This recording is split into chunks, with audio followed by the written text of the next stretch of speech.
Black, good morning. Morning. Gustavo Stachikowe. President w'olugambo yababuuzaako onogulaba wano era taata wa Simon tumuziika lwaleero owetera bujuuko mbategeeza mwenna Simon akola ku by'abaserebu akola ku bayimbi akola ku baani bonna mumanyi omunene mu kibuga wano bw'okwata ku lw'emiti ya nawangu ennyo inalabye obutuuka ebujuuko n'oweta ku kyeka kiri bw'oba oyise kakiri era n'oweta bwoti otuuka abo bayita bw'oba oyise kakiri baali baseka bali baseka SS bali baseka mu Kenya jazalibwa Gilbert ne maama we yali ayisiza Walaji n'amuweerera n'afuuka professor era maama Nabulo wumula mirembe owabali baseka omulimu gwa Walaji wandibadde kakati ekyo no kiteeka wali tutanikirewo okuba nga tubaweerawo atugendeke ow'omukulu babadde jandirawo ku Neighbor Sport that's Mityana Road nga omukyala Jinna Kachwa ategese omukolo ogw'okwebaza abazanyi be muwandiisi director producer ate era writer yategese omukolo ogw'okwebaza abantu abamuberedde omuna okwesa abaserebu si kyangu yakwesa abaserebu ab'enjawulo nga Misa Kisemakula nakwesa Andrew Benon Kibuuka nakozesa Senkubuge Siasa Lady Aisha Sengana abantu bangi be yakozesa mu muzannyo ogwo naye basobola okutegeka surprise birthday party eyo gye mulaba ey'omukulu Andrew Benon Kibuuka ne bamusurprisinga gabadde masanyu meereere. Kibuuka yabaziza emyaka emeka? Emyaka gya Andrew Benon Kibuuka jjo sendi yalina emeka tuleke kugenda mu ebyo by'abantu ebatyo nga bakuza myaka gyabwe happy birthday bakayimbira baali bakama bange zinazannyako mu bakayimbira mwaka gumu naye nenzija mubukedde nga mpulira ebyamizannyo bino byagala nnyo naye nga birabika tumidde nnyo Charles James Senkubuge omu ku bagenyi bange ab'amaanyi ku Papa Sport nga 10 kuba nali nyeegoma nnyo Senkubuge ne muwandikamu n'ekitabo kiramba dissertation e Makerere era akuba saasibula mbakayimbira yalaba ndi mbukedde nabuza ono si ye yali ewaffe oyo Andrew Benon Kibuuka amu ku bakama bange lwaki tewasiibula kakati katulabe omukolo nga bwe gwagenze sajja bano bakola bulungi bannaabi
simanyi kibajawulira zamanya utakayemba kuyiye kaluzungu you are very very gero you are very very gero akamani jasi ya mbele akayembele ekise keyanziza he's a jolly old fellow he's a jolly old fellow he's a jolly old fellow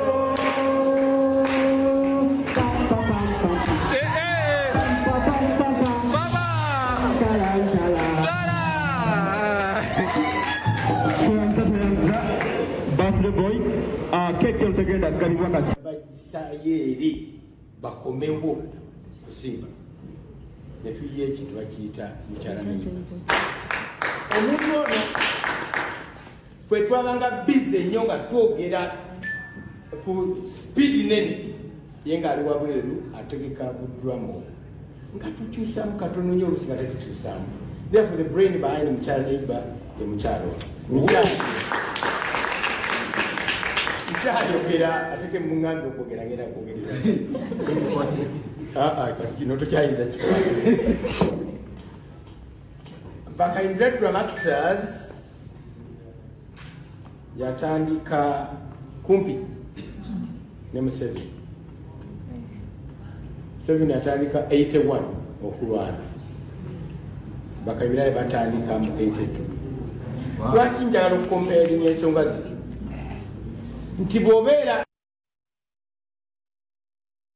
byabaddeyo n'asiima abantu be obamu ku badirectors be ababaddewo waali Senkuge awamu ne mukulu Andrew Benon Kibuuka gye wava nga tosiibudde oba oliddayo ddyo okusiibula oba ogenda basiibula ku mukolo gwo simanyi. Abantu bakayimbira balungi nnyo nnyo nnyo Nakacwa nkutumidde nnyo mukyalo yategeera nnyo. Omanyi omuntu bw'abeerako e Bulaaya n'agendako n'akolerako e Bulaaya bw'aba yali mulungi ate afuukira ddala omulungi, bw'aba teyali mulungi ate afuuka mulungi nnyo. Kegamba sigamba Nakacwa teyali mulungi naye kyeŋŋamba mukyalo yali very understanding ng'abantu babakayimbira bonna bwe bali. Iva Namulondo nkutumidde nnyo naye kati munnange oba nkole ntya. Happy birthday omwana Semakula owa Namulondo oyo gw'olaba erinnya eddala kozi yani oba naye ng'akuze ayagala kuleka maama. Hero. Kati oyo ye mwana abantu eyababuzaabuza ne bagamba nti wa papa Misa Semakula olw'okuba yali amulabiriddeko nga bwomanyi abazadde bwe babeera muzadde ono muzadde ate wa Lugave. Kati abo ne bagamba ate bwe yamuyita mu concert nti abaana bange mujje naye najja. Aba ebintu ebyedda ne banneiba baba batuzaala buli alina ekkooti taata buli alina Gomesi maama. Naye ennaku zino munnange ogunjula omwana wo lwaki otuuka leeti? Nze natuukanga leeti ku ssomero naye nga buli wempita balina okunkuba muzeyi Pawulo ndowooza taliwo kakyovu otuukireeti oyo nakkuba n'omulala nakkuba kutuuka leeti naye kati n'okuba ku mwana w'omuntu oli agamba mponye ogwo omulembe guyite gugende walawala kubanga guno obudde kyemuva temulina mpisa ndowooza kuba tugamba eki omuntu ng'akugunjulidde omwana akuzibwa kyalo kiramba. It takes an entire village to educate a child. Nti kuba gwe tobeerayo gy'abeera agenze ku luzzi kakati gwe ogamba tetugunjula mwana kati singa ekintu kimukwatira ku luzzi eyo ffe nga tugamba mwana wa gundi omwana akuzibwa kyalo gogamba nti ogwo mulembe guyite mwagala tebagala bagunjule ate mwagala ebirungi. Okukunjula kwali mu Uganda mu Africa oba ne Bulaaya kwaliyo. Ab'e Bulaaya tebakula tujja kukula mpolampa nabo bajja kukula. Si kiboko nti zezikuza omwana asaana okula nga bamubuuliridde bubuulirizi. Ekikoze obulungi sinagamba kiboko anti bwe baba kubanga nze nasomera mu seminari nga tebakkuba wekuba wekka. Father ajja n'akutunuulira bwoti ng'oli mu musango n'akutunuulira n'asirika n'atambula n'agenda olwedda abakkubi kubanga ate omuntu bwakkuba ate oba tosomye bulungi kagamba omanya bwewewala kulaba naye ng'ekintu kiri ozzeemu n'okikola. So yeyo bakoze charity bannamulondo bano boolaba wa Father Raymond oyo muwaako n'obujulizi naye ekintu kye namugamba nsabire naŋŋamba kigenda kutuukirira mu nnaku nnya kyatuukirira mu muviira nga nvaako nga ŋŋenda Mukama Katonda wange twesige nnyo Katonda kimu kisoboka vako ne yatugambye nti tusinze ebibumbe namugongo n'ebifaananyi naye kale kyankoze obubi ekintu ekyo yetonde awo yetonde twegendereze nnyo ebintu byetwogera ddala nga oyogera ku ddiini y'omuntu ngaoyogera ku ggwanga ly'omuntu mawulire ge nasomere makerere ebyebintu bibiri bigenda kumpola ayowuunya bannaye omuntu n'otandika toli wa ddiini eyo ate otandisa ogibataputira ate neyo tonnagiggusa kati otaputa y'abanno bannaye oyajeeje eggwanga yeetorezaga abantu basinza bibumbe tugende ku mukolo gwa Kayemba mukoba nsimbi Thanksgiving kubanga bannaye abantu bakulumulukuse byakulwanyisa bye bikulumulukuka naye baasiyagguse ne bajja mu bitiibwa buli kimu kyabaddewo namungi w'omuntu y'oyo ng'olowooza ali ku laale naye era kumpi era yabadde laale ono ng'atereka alumenya alengere bulungi wali wabadde olina okutangaaza oyo ng'ali ku lugambo ono Waiswa Mufumbiro omumyuka w'omwogezi wa NUP olibe bayimbi banaddiini bonna nga bw'obalaba be Chris Evans, Rema Namakula yazze abakulembera Dr. Ledamani Walukagga Walukagga no father yakulembedde misa ali wakati Dennis Olimugezi tojjawo kifaananyi ekyo ali wakati ye Kayemba jjukira yasomye mu America ne bamutikira Arizona bulungi nnyo ekyo ne kiggwa n'asoma ayongera ate okubakulembera mu parliament nga kyekyo Walukagga yono kasuuti kakacungwa Eva Smart wala ifaananyi byenjagala mbalage ku Walukagga ono bye mutamanyi yaggulawo One Love Beach busaabala 2026 ng'ava mu kooti abantu bonna nga wangudde omusango ne bakulembera lumu ne bagenda ab'obusuuti nabo babadde owulira omuziki guyingidde ono yenna olabira ddala kyekyo oba gwadde gwa Chris Evans kagamba ba VIP babaddewo era beebu bali abasoose abangi VIP nabo era VIP buli muntu aba VIP kituufu ekyo okuyimba kwabaddewo beebo nga bamuwubirako ab'ekitebe Thanksgiving mukama byamukoledde bana abakulu b'ekyalo babaddewo bakalabalaba b'ekyalo beebo leo mayombe soyinza okugamba ono nkunyingi muwada mwami n'omukyala ne mwami Kakuuto babaddewo Irene Namatovu kati ono King Saha amuyimbiramu omukolo gwageze mpaka kiro ye Kayimba nganyirira bulala uyo Eva Smart oli yabaddeawo ndowooza addeawo esemu ku mutwe just ono father naye emphasizing ensonga nti kyekyo bannaye kyembagabye mukitegedde buli oli bamuyita Namayanja namusanga e Masaka mukulembeze ye Kayemba yono ono ali ne Kayemba ye maama we oba kati ate awo saategedde yetaaga Kayemba omuziki nga guyingidde ono omukulu Kayemba tyalese mukyala we oba yamwerabidde omukolo tegwabadde gwabakyala omukolo omanyi Kayemba yasoose ku birthday ya mukyala we n'agituukiriza bulungi nnyo bwe kyawedde ne bagenda bintu ebimu biba private munnange ne bagenda ku Thanksgiving era n'alonkinga okukomawo obukoma nsimbi 226 era ne yeebaza bwe mwamulonda era n'alaga byakoze Kayemba ateesezza bannange mwebaza okuteesa abantu bamusuubiza okuddamu muwa akalulu gwate tunagamba ki naye nga namungi w'omuntu mungi era aluddeyo ekisanja ekimu mbadde manyi nti naki atugenderewaawo waliwo omusono oguzze naye ndowooza tusooke ku Skype Don Chris manyi waliwo ebintu ebiba entertain omugaga omuto yabadde alina byagamba lwakuba ate gwe yabigambye simanyi kyaliko wano Kojja Kimbowa retired man tukwebaza nnyo okulira omulanga gwa Beene Katikkiro yatukubiriza okukola dduyiro akantu ako nagamba nja kukabaleetera akabalage ku birthday ku mukolo gwo gwonna funako akaseera okozesa abantu dduyiro abazze tobaliisa masavu bagende naggo kisinzira bw'oyise ku birthday lwali awo nebaga mufulume ate buli omu ne bamuwa t-shirt kati mukole dduyiro ate tebagikola y'omugole aliwaawo nyaga naye mulaba nga alikola abaddankani amasavu baagokyaga dankani yali alowooza ajja kuddayo mago bayokyago ono simanyi ogwo omukolo guba gunnemye naalongo kujja kibono naye mbadde enkofiira enjeru ye ate oli asemba eri yali nfaananyimu jiini Nakacwa naye kati Nakacwa asala masavu ki kati Nakacwa tomukozesa dduyiro gikozesa kacapizo tola asemba eri alinga Nakacwa ali omweru ennyo aliranyi ki lwakuba ate jiini Nakacwa alina amaanyi agasinga ag'oli ate lwakuba naaligayi singa saaliwo sintiro yalibadde wandigambye jiini naye wabeera tabula kati Timbo tomulaba Makimbo wayenga akola mu style ddala nga ayambadde bw'ati banna edduyiro kintu kikulu tubeere abazungu mwoza abazungu tebakaddiwa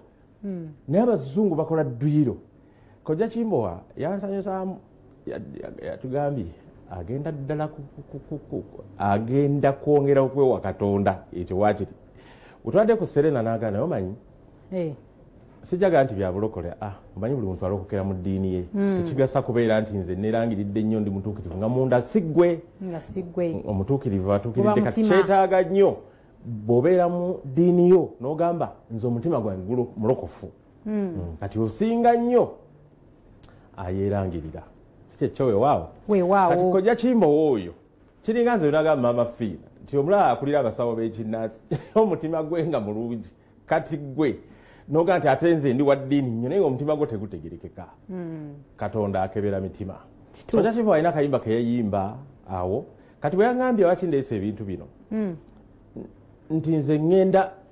ndi wa Katonda naye ŋŋenda kumwewa nnyo bagenda zimba kanisa bagenda kola omukulu oyo manyi omuntu bw'atandika okulitayalinga akola ebintu bingi ebitamusuubirirwamu bimujjukiriranga kaawo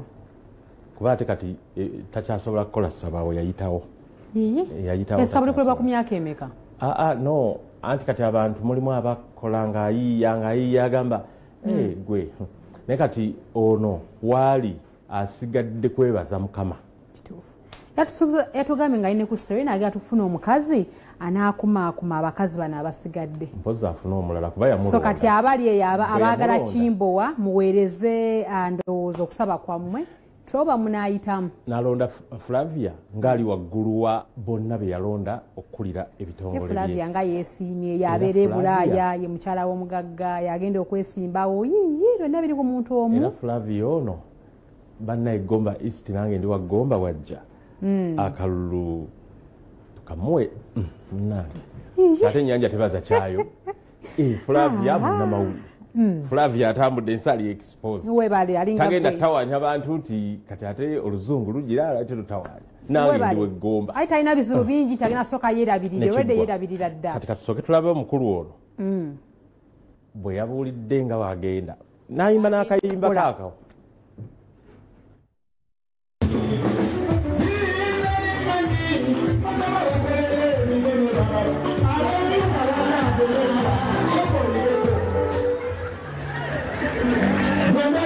nange ngenda n'ensaba sange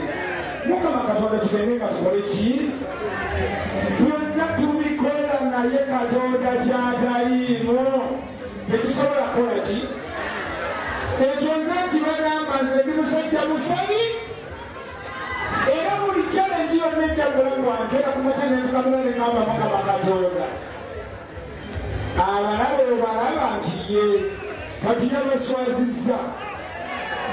kino kyebayita okukola ki Yesu yansanga mu luseero nga binsobedde nga nwenyo omuyambi yaŋŋamba bw'ati nti mwana wange nekanga nnyo olw'endabika yange kubanga yali mbi tulina ntegeezako kitateeze abesolingobeeroyo amazeeaki ekikiba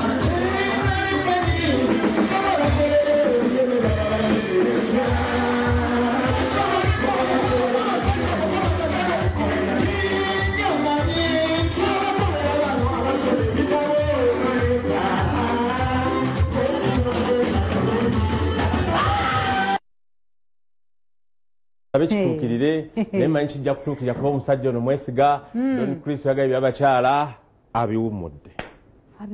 kweri abiwummudde yanzaddeyo obukadde at least tawummudde kuzaala awummudde bakyala awummudde byabakyala ate simanyi gwe njogerako yalina omukyala ate bali babadde banonye ekibanna soogera kale bule wano oyo Don Chris yagamba bweyakula alaba Zanny Brown kati neŋŋamba Don Chris alina emyaka emeka ne Zanny Brown alina emeka byebyo munnange byono galubindi zino sebo zina night vision ezize night vision zongeramu ekiro okulaba ng'emisana toziyita eza bulijjo munnange zino zitutera okwambala ffe abantu ba bulijjo era kati ono yabadde amukolako sitole ate yadde amulabira ddala mukwano gwe nfanfe nampijja mukwano gwalasa kati katulabe endowooza emboozi eno omukulu ono yeeyama era bwe tulibanga biganye tulireeta ne tumujjukiza nti olutambi luno watugamba bwoti omukulu ono yakava e Germany byoyinza okwogera ku baana bano Maulana Andre abo basajja bange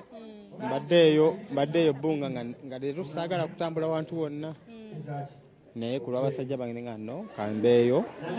era ntuuse leetimu naye kyekimu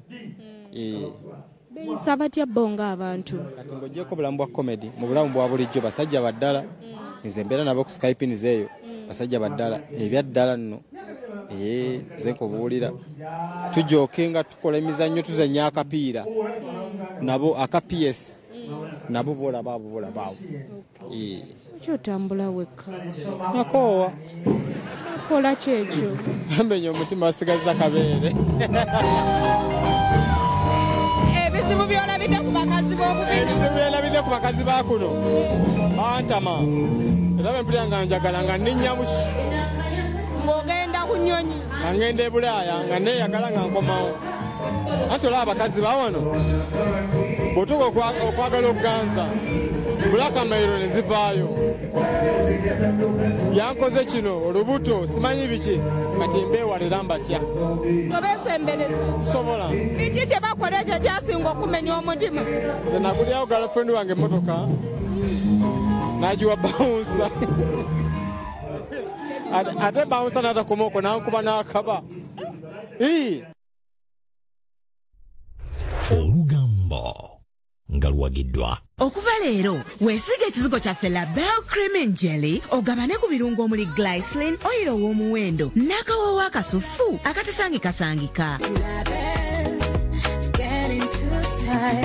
KD Max Sanitary Pads. It's easy to open with 100% breathability, light and comfortable to provide superior absorption for maximum comfort. For more information, call Power Insect Killer atirawo mbagirawo talaba ku biwuka byonna ebibuuka n'ebyewalula. Power Insect Killer wa mutindo lisange mu supermarkets ne mu kikubo kuddamu traders ne ku Container Village KS Vet Pharmacy.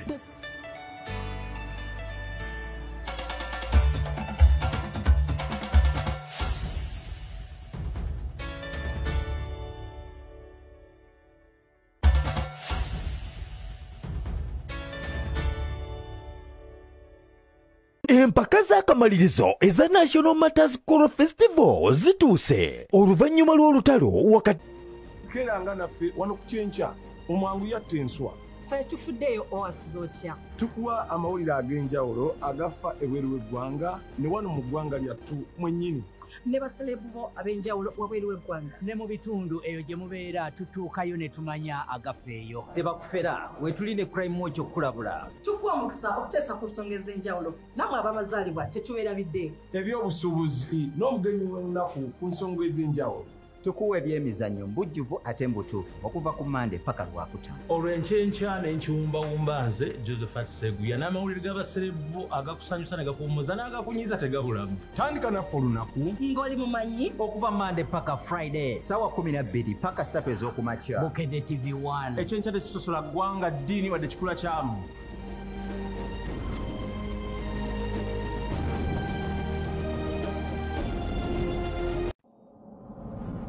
tosubwa ku Bukedde TV ekitawuluzi sizoni ey'okuna kisabuukuluddwa n'omulamuzi John Bosco Beronje. Mwami Kitimbo weteeseteese bulungi? Neeteeseteese bulungi ino aye Oluganda si lwiddi bulungi. Tulidda kufuna engeri gye tukitetenkanyamu. Naye abaami bana babiri baleme kubamalira budde babbi. Ensi 5 mu b'eŋŋanda. Namuleme kwagala bintu. Nakusaba onsonyiwe. Saba omukyalo oyo anviire nze sikyalina kye mwetaaza wange. Enkwe mu bakoze. Ow'ensi wa mukama wange oyo era akimanyi. Kuba nali namwegayirira dde oluggi alukole. Okakasa saakulaga ngeri gy'oyinza kuggalamu luggi olwo. Oluggi lwagaana naye walulaba. Emirerembe mu baliraanwa. Gwe bw'opangisa ennyumba esigala ya landiroodiwo. Nze bwe mbadde mmanyi. Bw'olandiroodiwo asulawo oba yasuza ebisumuzo byewo. Bwenkanya mu kkooti. Case eno the judgment is in favor of the plaintiff. Mirwero oyiga amateeka mu pulogulaamu y'ekitawuluze buli Lwakuna n'Olwokutaano essaawa 5 ez'okumakya ku Bukedde TV1. tosubwa ku Bukedde TV. tosubwa ku Bukedde TV. Nze neetikka kimu cash girlfriend wange. The Neighbor muliraanwa. Excuse me. Olaba nze sikugwa. Amateeka n'okulengeza ewa muliraanwa. The Neighbor. Omusajja agenda kumadde ku stress ng'ekyenkanidde. Simanyi. Wande wano mbuno wendi wano yibasasula ennyumba yegwangulire ngoye yegwagula ekyokulya kinzijako ekyobusajja. Okagwenda baano bulijjo bw'ogamba ye mwana kiki otegeeza. Ekibba baagalwa ewa Neighbor. Lwaki wesiba ku mutata wange? Buli lumu gy'omanyi awalinawo omuwala. Oyo omukazi omukadde wabolawolanga nga nsoyogera neetere ku bbaawe. Bukedde TV ekuleetedde olutambi The Neighbor olw'okukulagibwa okuva ku Lwokubiri okutuuka Olwokutaano essaawa 2 n'ekitundu ez'ekiro. Tosubwa ku Bukedde TV. Tosubwa ku Bukedde TV. Okwewaayo n'obuteeganya y'ensonga kwe tutambuliza program osobola. Tosubwa ku Bukedde TV. Tosubwa ku Bukedde TV. Oyina omuntu wo gwe weetaaga okumanya ebimukwatako nga byakola bikusanyusa weewaawo ate nga bikuyigiriza. Nalina taxi esinga obukadde mu Kampala wano bagiranga UXI. Naye we nagenda okukakanira okuweza kutuuka mu 28 nga nina taxi 16 nga nsinga bamuyita Kachi Investment. Munnabyabufuzi, munnaddiini oba munnabizinensi. Ettaka nga tolina ky'olikoleddeko si kya bugagga. Ettaka ly'olina ky'okoleddeko eky'obuwangaazi ky'ekyobugagga. Program omuntu w'abantu ekomyewo na nkuba mpya. Abazadde ffe ba eneme b'abaana number 1. Yes. Tubakwata bubi. Mufune ssente mulye bulungi, muzimbe amayumba, muwerere abaana, mwejanjabye. Awo ekitiibwa kya Buganda kiyitibwa kuba kitandikirako ggwe omuntu. Buli lunaku olwa Sunday okuva ku ssaawa 2 okutuukira ddala ssaawa 3 ez'ekiro tosubwa. Tosubwa ku Bukedde TV. Keranga naffe wano ku Kyenkya omwangu yatta enswa. Ffe tufuddeyo owasiza otya. Tukuwa amawulire ag'enjawulo agafa ebweru w'eggwanga ne wano mu ggwanga lyattu mwennyini. Ne basalebu bo ab'enjawulo wabweru w'eggwanga. Ne mu bitundu eyo gye mubeera tutuukayo ne tumanya agafa eyo. Tebakufera wetuli ne crime watch okukulabula. Tukuwa mukisa okuteesa ku nsonga ez'enjawulo nammwe abamazaalibwa tetubeerabidde. Ebyobusuubuzi n'omugenyi w'ennaku. Nga tunagendako wa mukungu wano waliwo nasanze omuntu neneewuunya nali ndudde nnyo omulaba bamuyita Ambassador Major James Kinobe yali mubaka wakati kamu n'afuuka ambassador w'e Congo mawanga mangi nnyo sente zaawera neewuunyiza ngamba wakomyewo bannaaye omukulu yakomyewo waali mutulake ojja kulanga omuntu bamumanyi bano abasajja bakoleredde eggwanga lino oyo omukulu bannaye atunze bulungi Uganda eweeru akula bulungi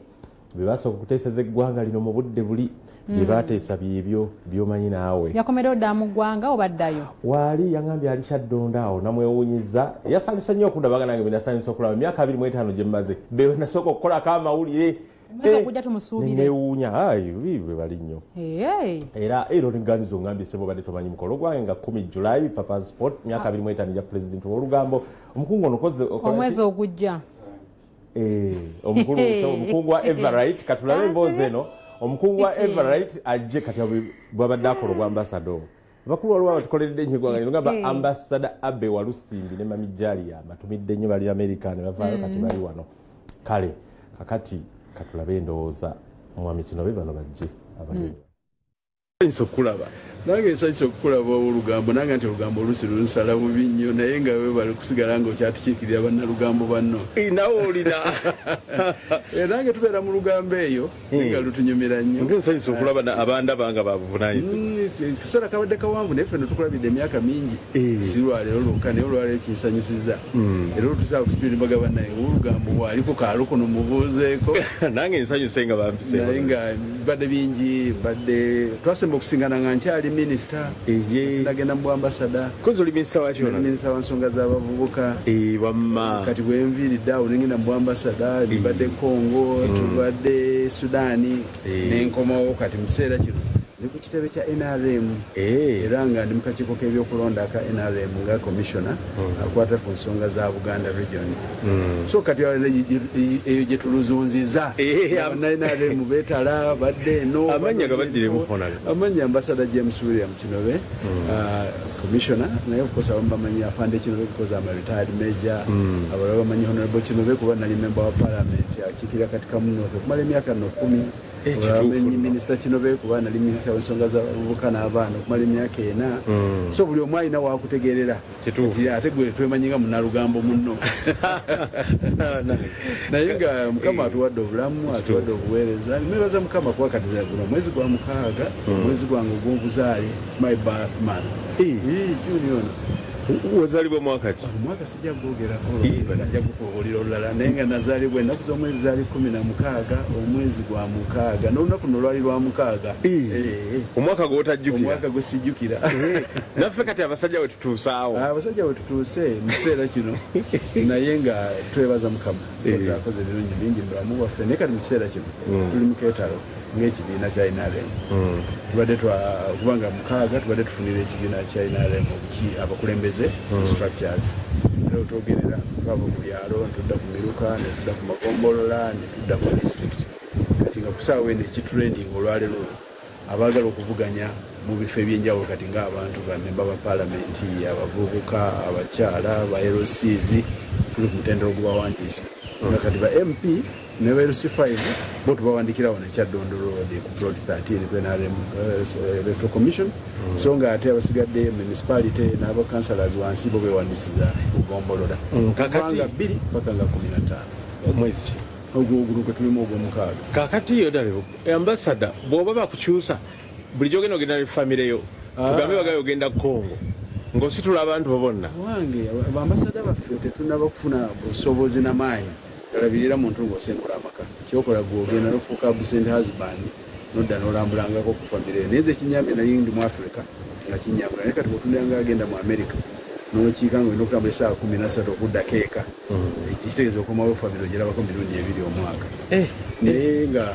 tusigadde tukuluba nabyo n'obufumbo obutali bwangu nnyo ng'oli abusente mukyalawo naye n'ayiriba n'akuuma amaka naawe nobeere n'oyiriba n'okuuma omulimu mukawo mule musingane mulaba otukuza abantu wakati tulina omukisa mukyala wange tumaze emyaka 33 abaana baffe bakuze asitboni waffe yamaze emakerere kati tuli kubazukulu si lwaki tubaza mukama mazima emyaka giri 33 gyogambye n'omukyala mu bufumbo obutukuvu oba okumanyagananga mukwano gwo twasisinkana mu kumanyagananga mukwano gwange oluvannyuma ne twetereeza gwando byabanga bizibu oli omukifa abakatoliki okimanyi abo bokka abeetegese noti mukwano gwange mulinaano nesitunaba kwetereezakinjiganya naye oluvannyuma twetereeza katuli mufumbo butukuvu era mukama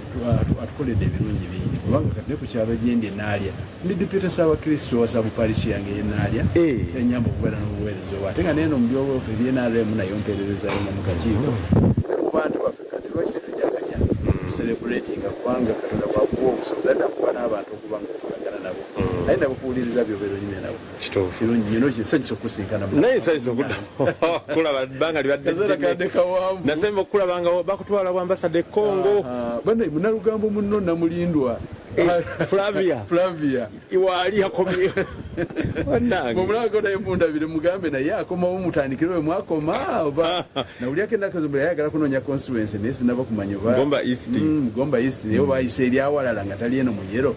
wabula simanyi naye alabika ali mumyufu gwo noonya olugambo noonyeza ku lugambo naye nga mutumira mwe bantu baffe mwe bali nnyo mwe bali mukama kubawangaaza n'okuweereza abantu baffe mu ngeri ez'enjawulo mulina stress zemutujjako eri olugambo lwe baleeta luga nti wayalabye nze toka bannaye bwe ntyo nno era ndutegeseemu omukolo nga 10 ku Papa's Sport emakindi ewa Misa Kisemakula olwo terundeka waka 10 omwezi guno gwe tujjako ogw'omusanvu gwejulayi kakadi kampeereze neze ne botompa kaadi olwo nali nkola embaga yange muto wange yanga nti zate ku mukolo gwa kino wewampa kaadi nze ne botompa kaadi ogwo omukolo okwendi era gono manya wona otutuuza banabeere mukwaniza banalugambo bannaffe banaatula eri mu maaso naye nga tujja kubeerawo era tukolaganire wamu tulabe nti omukolo ogufuna ekitiibwa ekisaanira nalugambo seguyene gyakoledde mazima oweereza olugambo terukoleka ate terukoleka nno kuba eri lwokola nelunyiza ne banno naye gandikati olwo namutunulako ntya ebimugo badde obimanyi naye ate nobyogera aye nobisuulayo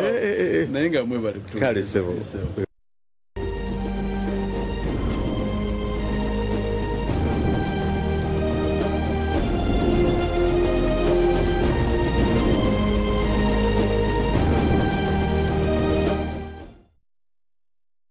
nsanse nnyo Segu yatuleetedde Honorable James Kinobe afande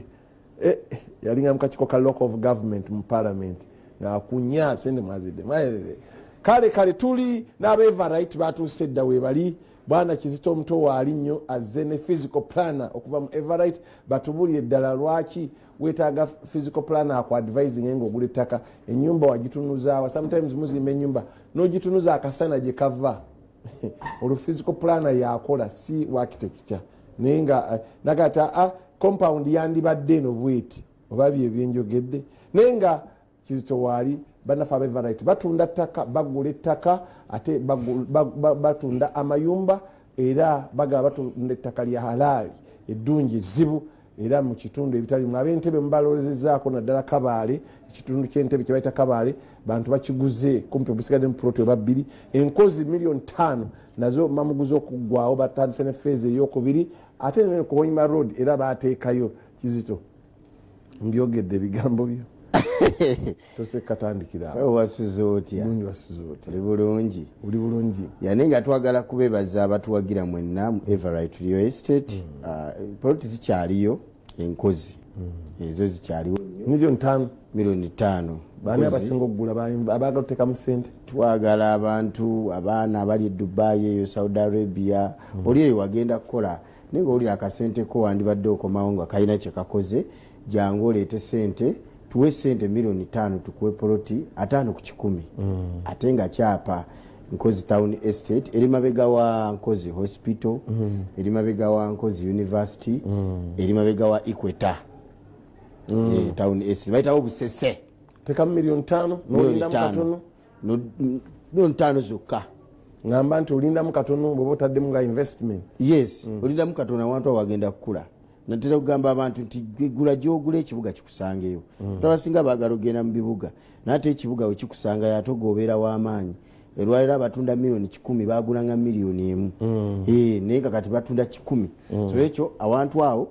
walungi nnyo ddala ogenda kuzimba n'ennyumba z'abapangisa zikolawo naawe ayagala okibata country home oyo yagala amakaago gye gabeera ag'olubeerera ntoozi kufuweko ziri nakyo temulimu bifyumuzi temulimu bino bikakka awo nsobola okugula ate Hoima Road tulinawo Kaliti Nkowe waliwo estate poloti zikyalimu milioni 25 era nawe tukuwa n'ekyapa ekyapa weekiri ku milioni 25 Nkowe Town Estate eyo werinungi amasanze weegali neighborhood mulungi amazzi weegali oluguudo si wala nnyo n'okuva ku main kilomita 1.5 yokka okutuuka awo estate weeri awo walungi nnyo so teekawo essomero so teekawo eddwaliro so okuteekawo rentals zikola kubanga waliwo abantu bangi nga bw'olabawo estate Kabaale yagwawo Kabaale Entebbe tusigazaayo poloti 3 zokka kozi wameka era twagala kwebaza abatuwagidde ekitundu ekyo Kabaale milioni 7 agwawo lwa buwoomi so wandyanguyeeko nojja nofuna epoloti Kabaale si Kabaale oli